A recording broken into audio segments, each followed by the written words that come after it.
Hello, love. Welcome to Feeling Fridays here on the Libran Key. These are messages for the highest and the greatest good of the Empath Journey and the Empath Collective here on Mama Gaia, part of the Elsh Collective, of course. Empaths, light workers, starseeds, and healers, awakened and awakening souls. Know that if this message has found you and or if you have found it, that there is something here for you. That is always the intention that I put into these messages. Thank you, family, for being here. Sending you so much love wherever you are. And to those of you who are finding this video, this message, this channel for the first time, a very warm and loving welcome to you as well. This is going to be a message. All I keep on hearing is the guiding light. The guiding light.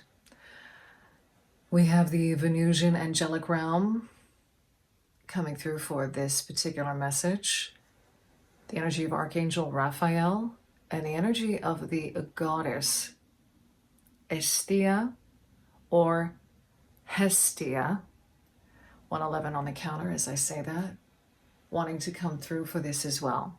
And this is interesting because I was guided to, again, this is probably the second time, to pop a card first off camera. The Keepers of the Light Oracle cards here. Kyle Gray's deck. Lady Venus popped out. And we have Hope at the bottom of the deck. And what's really beautiful about this particular combination is we're seeing an aspect of this Venusian energy coming through along with Hestia, very much reflected, interestingly enough, even though we have absolutely no depictions of the goddess Hestia, there are no actual anthropomorphic, is what I'm hearing, depictions of her historically, because she has always represented the Hearth. She can almost be seen elementally, but in a very primordial way, an energy that exists within each and every one of us, and in ancient times specifically connected to the home.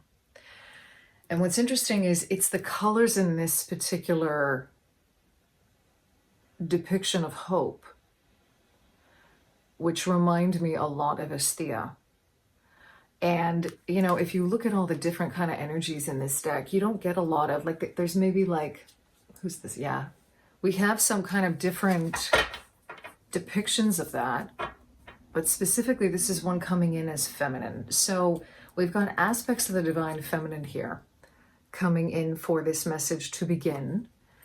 And the Lady Venus message here is about downloads and understanding.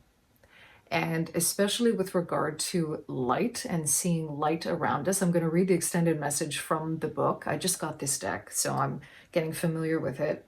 Truth is being revealed. Deep insights are coming from heaven and the astral realm. So much of this message is about downloads, but what Hestia is bringing through, the goddess Hestia is bringing through, is that we need to get quiet. In order for this to happen, we need to go more inward. And I'm going to read a description of her from Goddesses and Every Woman in a moment so you can understand a little bit, just so we can really bring in her energy here and this frequency that she wants to bring in. So the extended message of Lady Venus here is hearing high-pitched noises, seeing flickers of light, and having the sense that beings are visiting you in your sleep are all signs that you are receiving downloads from heaven. Whenever this is happening, spend some time in contemplation so that you can ask the universe what you really need to know. This card also represents downloads of information being received by your mind. Know that the universe sees you as capable of holding soul-centered information that will help you and others reach a new level of understanding, okay?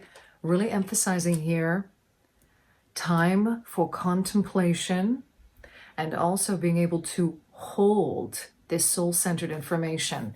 because it's very much in keeping with the energy of Hestia. Okay, so I'm going to read to you the excerpt here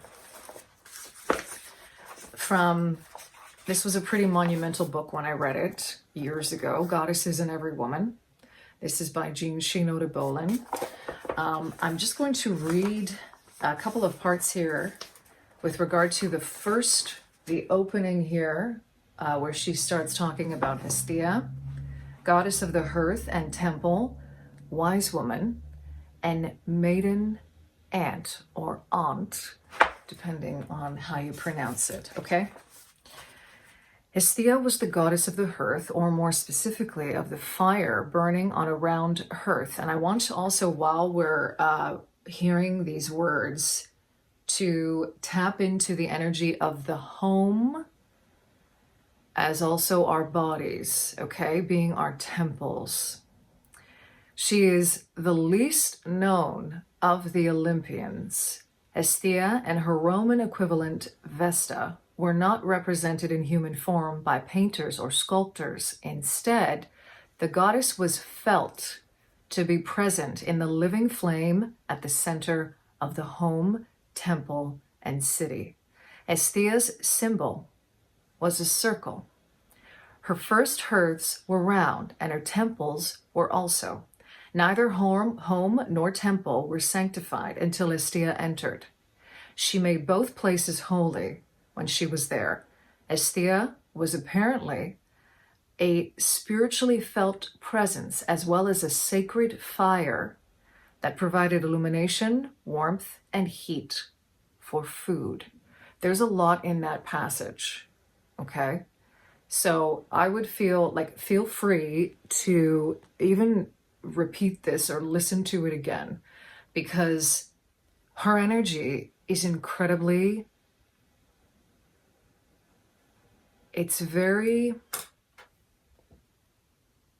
simultaneously illuminating, enlightening, centering, and grounding. And just like the passage here that says she was spiritually felt, she was a spiritually felt presence, as well as a sacred fire that provided illumination, warmth, and heat for food. There is something incredibly nurturing in this energy that she wants to bring forward, okay? And I'm going to read under Hestia archetype here, the virgin goddesses, and we've spoken about this before, what exactly virgin means, okay? And she goes into a little bit of it here in the description, okay? Hestia was the oldest of the three virgin goddesses. Unlike Artemis and Athena, or Athena, so these are the other two virgin goddesses, she did not venture outside into the world to explore the wilderness or establish a city. She stayed inside house or temple contained within the hearth. On the surface, anonymous Hestia seems to have little in common with the quick-to-act Artemis or with keen-minded, golden-armored Athena, yet essential, intangible qualities were shared by all three virgin goddesses, however different their spheres of interest or modes of action. So she's also bringing in here as well the energy of the multifacetedness of the divine feminine, okay? Each had the one in herself quality, and that is what virginal means here, the one in herself quality that characterizes the virgin goddesses. None was victimized by male deities or mortals. Each had the ability to focus on what mattered to them and concentrate on that without being distracted by the needs of others or by the need for others. And this is the big part of the message for this Feeling Fridays. Beautiful empath, okay? It's about concentrating on what matters to you most, tending to your inner fire, stoking the flames of your inner fire that is the hearth, that is your life force energy. This is really interesting because it is a very interesting play here on, and she showed this to me while I was going into the meditation here and just getting really centered, because there actually wasn't much of a meditation in a way. It just felt like she wanted me to start. And all I kept on hearing was guiding light, guiding light, the guiding light, the guiding light within. So this is very much like an energy juxtaposed to the element of the cup, where we are filling our cups by tending to our inner fire, by tending to our inner being. Okay? The Venusian angels really wanting to come in to support that as well, along with Archangel Raphael. I will be asking, moving forward, through the Rose Oracle here, and also the Tarot Originale 1909, and she's directing me to begin there, just with the tarot energy. I'm actually seeing the Knight of Cups again. I think that had come through in the last reading, Transmission Tuesdays, with regard to tending to our own cups and really honoring this energy of honoring our cup and moving in that direction. King of Cups coming out in reverse. Yeah, because there is a lot that's being kicked up emotionally right now, collectively. Three of Wands. We got a lot coming out here. The Four of Cups. Oof. We got the Eight of Swords. Yeah. Nine of Swords. Okay, these are all the energies that she wants to really focus on. She's acknowledging the energies collectively right now that as the part of the empath collective specifically, okay? These are energies that we are all experiencing. We could be experiencing all of them to varying degrees, or one of them, two of them, specifically. Take whatever resonates here as always and leave what does not. Eight of Cups coming out in reverse, and the Page of Pentacles. This had come out last time in reverse as well. And we've got the Emperor at the bottom of the deck. So the biggest lesson throughout these transitions is us stepping more deeply again and again into our sovereignty. Also exercising healthy boundaries. The Emperor knows where the boundaries are at, sometimes almost too much, right? Because there is a rigidity. But the rigidity, what I'm hearing right now, currently is necessary for us to tend to this inner flame, to tend to the inner fire. This is the key four in the tarot. This is about creating solid foundations, having solid foundations, and she's literally showing me the four corners of the house. So what's really beautiful here is we have a contrasting energy of the masculine, as in the boundaries being set up, the protection that's needed, the boundaries that are being set up, okay? And what's funny is she's showing me here how this is going back to the virgin goddesses. And I'm seeing Artemis being the one that, and Athena, the same thing. But what Artemis is doing is essentially being on guard, protecting the divine feminine. She is feminine, protecting the divine feminine. And we have Athena also standing on guard as well. Now, what's interesting is that, quick little side note here, historically speaking, these goddesses were protectors of women. So there is this really beautiful energy of protection coming in that really wants to be expressed through the feminine. And what they're showing me is how these feminine goddesses, these women goddesses, these women interpreted goddesses, okay, understand at a very deep level the sacredness of the feminine. They're giving me so many chills right now.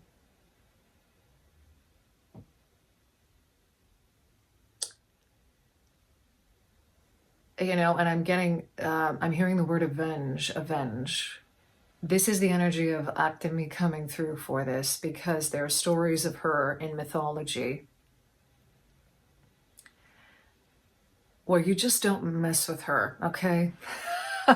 You just don't mess with her. She's doing her thing. And it's when you start to mess with her that the bow and arrow comes out, right? So it's really, really interesting. These energies are very, very deep. They go really, really deep, and they're very multifaceted, and they don't want me, and I don't want to get off topic here, but perhaps that is another topic for discussion at another time.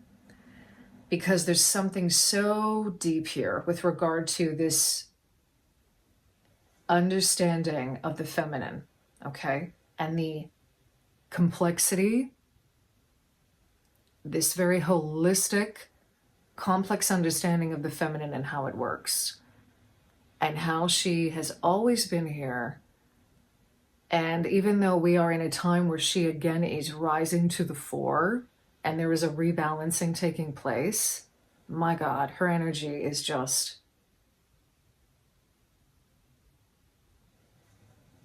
unfazed. That's how it's coming through. Okay, I'm going to move on. So energies of feeling out of whack emotionally, like we're riding tidal waves of emotion is what I'm hearing.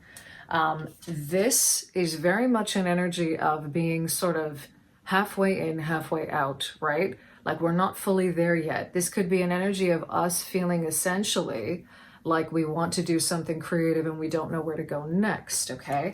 I'm just shooting off here what's coming out. So this is also the energy of all the support that's around you that perhaps you're not seeing emotionally, right? This can also be feeling sorry for ourselves, being in a state of victimhood consciousness, limitations of self, right? You know, again, they're really emphasizing the number 8 here as being the number connected to the self, to personal power, to empowerment. The 8th house, the energy of Scorpio, okay? This 9 of Swords, right? Anxiety, not being able to sleep. We've also got the 8 of Cups. This is not walking away from a situation where we know, it being in reversed, it is no longer emotionally healthy for us. And this Page of Pentacles is a tiny little nod to the last message that came out in terms of taking these little actions in the physical, in the actual environment around you, okay? This is an energy where we're still kind of learning what that is for us, right? But what I'm getting from this is interesting because we have to get still again before we start to move out and venture out in different directions. We need to get still. We need to go back to contemplation. We need to tend to the inner fire, okay? And what's interesting is that we have to do this. This is more of a confirmation coming in now with this Page of Pentacles. We have to make time out of our day, each and every day, to do this. We need to make this a priority. These are all minor arcana cards coming out, with the exception of that Emperor coming out at the bottom of the deck. So this is specifically talking and speaking to our day-to-day mundane, right?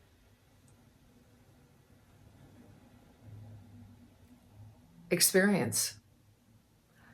And I'm now being shown, because this being the element of earth, being Pentacles, again, the emphasis of being close to Mama Gaia, being close to nature. Something as simple as going out for a 10-minute walk, a 15-minute walk, putting your back against a tree, hugging a tree, touching a tree.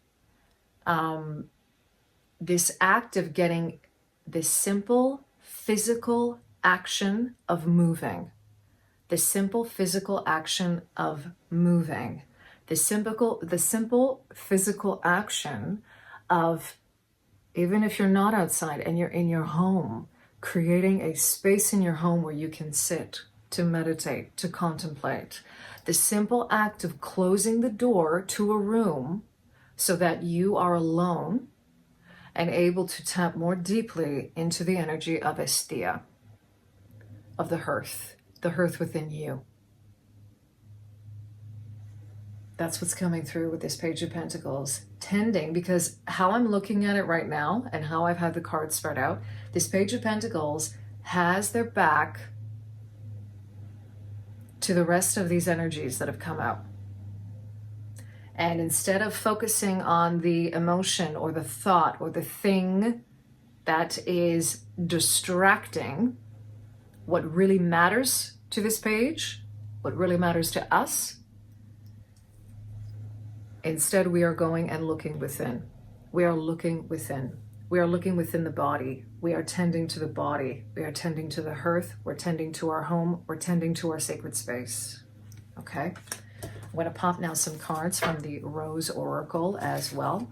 Messages coming through. I am also really, with these Venusian energies coming in, really also feeling the energy of Mother Mary. She has been coming in quite a lot lately. She's been very palpable because of the, again, these upheavals, especially coming off of that full moon we had in Aquarius, these sort of emotional, the waves. But what I'm being shown though is that they're transitioning a lot more quickly. They're transitioning a lot more quickly than perhaps they did in the past.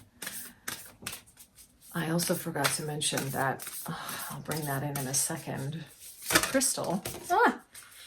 crystal that I was being guided, interestingly enough, simply for us to be working with now as an energy to tend to this Hearth. So I've got this Kundalini Citrine here.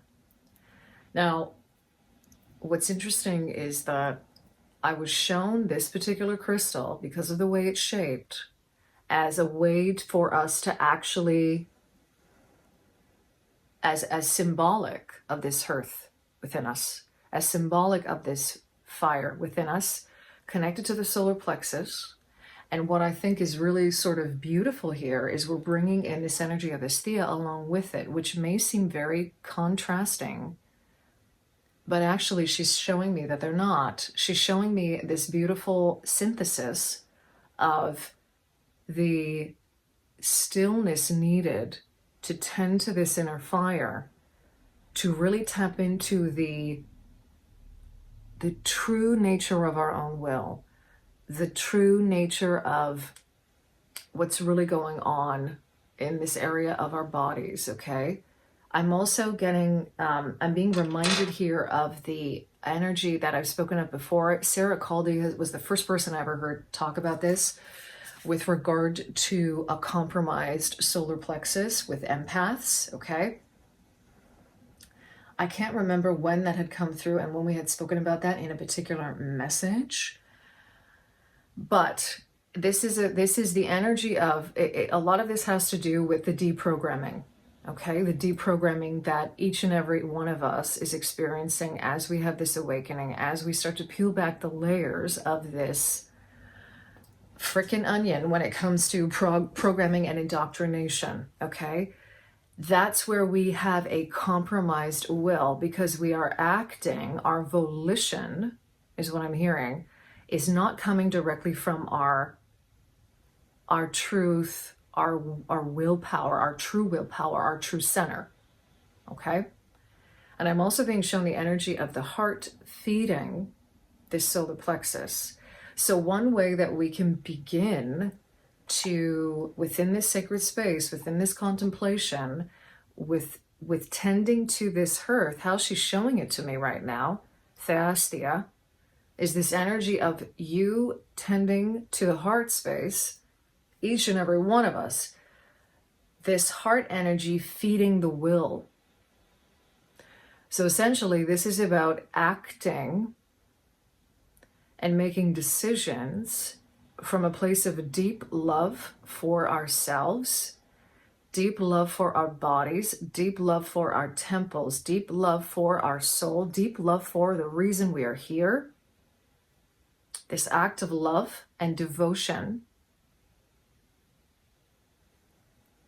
to the reason you are here, and allowing that to feed your solar plexus.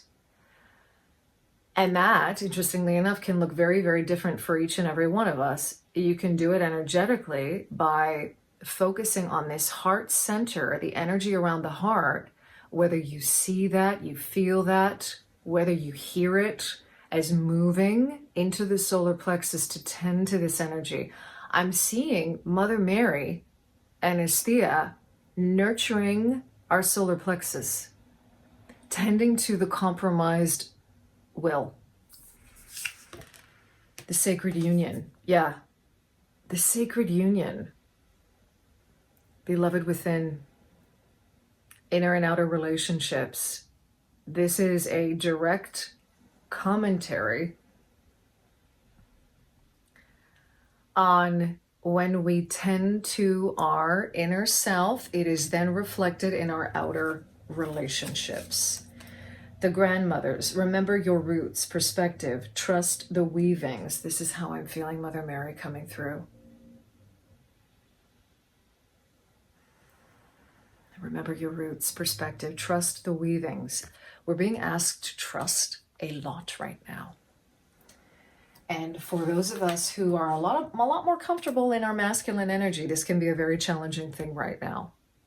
But we have to trust. We have to trust. And part of that process is about tending to this hearth, tending to the inner fire. That's how it's going to happen. It's as simple as that. It's the practice of you carving out time in your day to tend to this inner fire. The second bloom, a second chance. It's never too late, new possibilities. I feel like this is a specific message for some of you, for some of us, with regard to some situation where perhaps there's an ending, something's coming full circle, the end of a soul cycle. You're going to know if this resonates for you, confirmation-wise. And perhaps that is what has triggered this understanding of a deeper compromised will, where, and I'm getting it a lot with relationships, with this sacred union coming out here as well. Perhaps this was something with regard to relationship ending. Shifts taking place within yourself, within another person, okay? Giving yourself a second chance is what I'm hearing here as well. This isn't always about giving someone else a second chance, okay? Healing the mother line, yeah. Healing ancestral work, mother line, growing up. A lot of that happening, and this is also about your own motherhood of self, your own healing with regard to tending to yourself and making that a priority. This is also an energy of what you have allowed to happen with regard to you and relationships in your life. While you're looking back on it now, perhaps you're coming from a place of anger. Perhaps you're coming from a place of being very frustrated with your own self. And that's actually a really good thing. That's a really good place to be at, because that's what catalyzes creation of healthy boundaries and standing up for yourself and carving out time in your day-to-day to do what you need. Come to me. Attracting like a rose, receive abundance and desires. This is all about, again, being in this divine feminine energy. I'm also hearing Mother Mary say this as well, and Hestia. Come to me. Come back to the hearth. Come back to the guiding light. Okay? And through that energy, things begin to align in ways you could have never imagined. You're not taking any direct action out to try and shift something or control or dominate or change something. You're going within first to make sure this is right, okay? We've got the wastelands here at the bottom of the deck. So this is, again, about rest, about tending to your inner self, tending to your garden. It says here, slow down, sustainability. This is also a little side note here for watching to make sure that you are not burning out. And I'm hearing actually burning out emotionally. There's something here with regard to transmuting these energies when we actually take the time to sit and contemplate or be in quiet solitude, tending to our hearth, whatever that is. You will get the guidance that you need when you sit in this sacred space. You will be able to tend, when you do that, you're actually tending to your own guiding light. You're tending to the relationship you have with your higher self. And that's another big message that's coming through here as well.